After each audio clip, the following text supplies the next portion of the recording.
a trend where people are talking into their mics like this.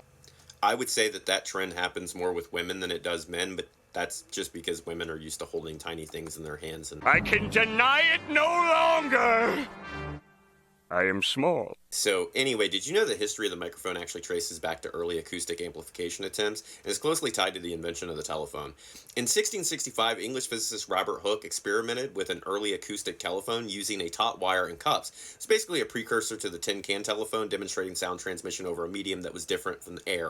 1827, Sir Charles Wheatstone first coined the term microphone to describe a non-electrical acoustic device that amplified weak sounds similar to like a stethoscope.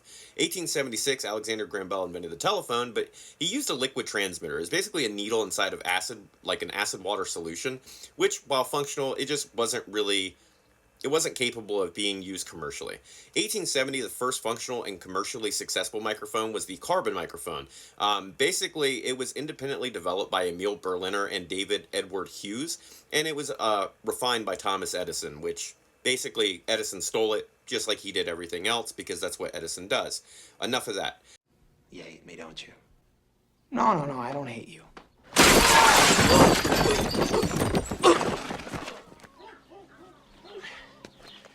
He hates me.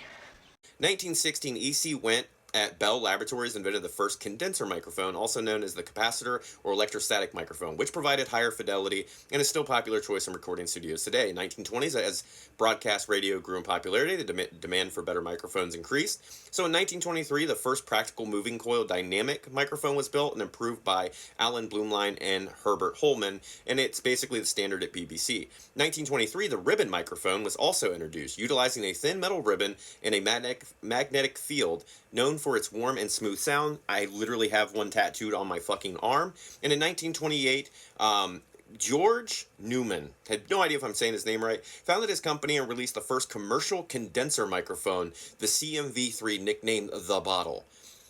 Basically, microphones have been around a long time and we keep improving them every goddamn year. Baby, if you see this, I am so sorry. I know it's small. I will do better.